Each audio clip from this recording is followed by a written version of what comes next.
A Channa Kurma in a restaurant style for my favorite idiyappams. I'm soaking about 1 cup of chole overnight and in the morning they have nicely fluffed up. I'm adding enough water, a pinch of baking soda, a teaspoon of salt and some turmeric. I'm going to close it and take about 5 to 6 pressure whistles on a medium flame. Here for the masala, I have cashew nuts, some poppy seeds, cloves, cinnamon sticks, green cardamom and about half a cup of coconut. I'm going to soak it all up for about 30 minutes and in my mixie jar I've taken 4 to 6 green chilies, as much as you can handle. Add all the soaked ingredients and make a smooth paste. This is the heart and soul of this dish. You can add or reduce the green chilies to your taste. Now take it out in a bowl and add a little bit of water to the mixie jar. Wash and take it out, nothing goes wasted. The chana is already cooked. I've moved it away. This is the vessel I'm going to use to prepare this dish. Turn on the heat and while it's heating up, I'm going to quickly chop up 1 onion. I'm going to bring out the food chopper, the electric chopper that I have. I just love this gadget, makes my life a lot easy. Add the onions here.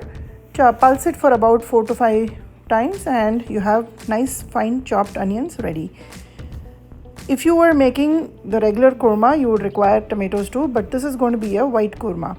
Now here is a gift which came to us from a very dear friend, and I'm going to use some whole spices, green cardamom, some cinnamon sticks, a little piece of mace and few black pepper. Now the oil is hot. I've added about 2 tablespoons and add these whole spices here. Saute them for exactly 30 to 40 seconds. Add 1 teaspoon of zira, which is cumin seeds, and 1 teaspoon of fennel seeds, soft. Once they are sauteed and they release a nice aroma, add the chopped onions and saute them for about 10 to 15 seconds. Add some salt so that the onions start to cook down. Mix it well, cover and cook. While I was sauteing this, I realized that in the paste that I prepared for this gravy, I didn't add the sauce. So add the sauce powder to this mix that I've created and set it aside. Here the pressure vessel has released and you can see how nicely the chole has cooked. Let it be on a low flame on another stove top and let it continue to boil. This gravy comes together pretty quick once the chole is done. The onions have started to wilt down and become nice and soft.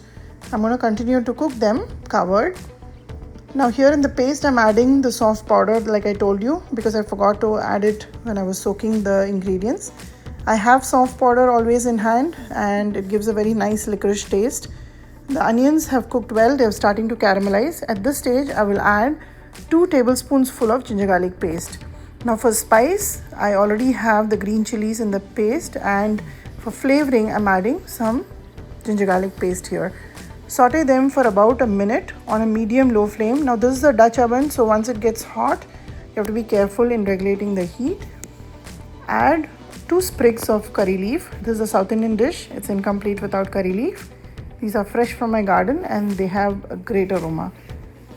Adding some more spices here, a teaspoon and a half of coriander seed powder and about half a tablespoon of garam masala.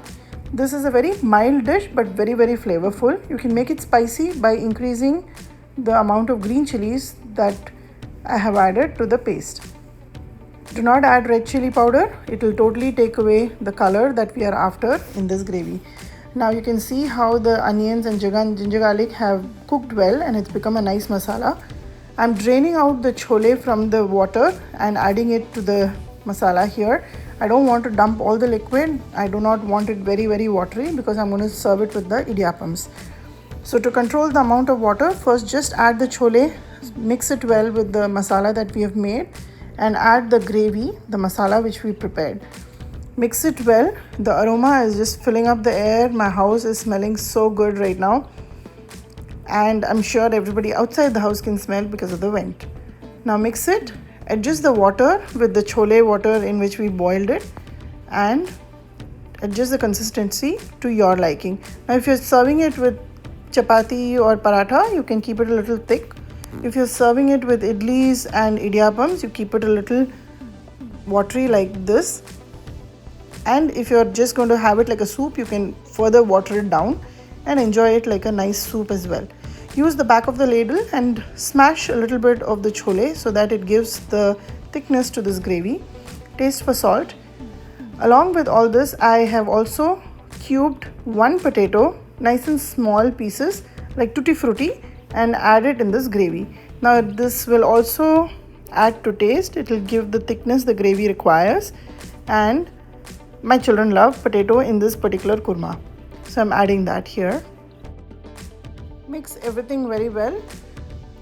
Reduce the heat to a medium low. Cover and cook it for a good 8 to 10 minutes. Make sure that the flame is not high, otherwise at the bottom it can start to burn because we already added coconut and cashew paste here. This is after about 8 minutes. I have opened, I'm stirring it up, and this is ready to serve. If you like it to be thicker, just leave it uncovered, let it continue to boil for a little bit more, but this is the consistency I'm after. To garnish, I'm adding a little bit more of curry leaf and a handful of coriander leaves. This is fresh and it will add so much more flavor to this dish. And here it is, my perfect chole kurma or Channa kurma, like how they serve it in Sarvana Bhavan. This came out to be very delicious, very mild, a little kick with the spice from the green chilies, but otherwise totally yummy. Today I'm serving this with idiyappams. So here are the idiyappams. I have already posted the recipe for this. Do give it a try. Serve a generous portion of this Channa kurma along with the idiyappam. You can serve it with parathas as well as idlis. It goes very well. Enjoy this dish. Garnish with a little bit more of curry leaf, and let me know how this dish turned out for you. Give this recipe a try, like and subscribe my channel. Follow me on Instagram and let me know your experience.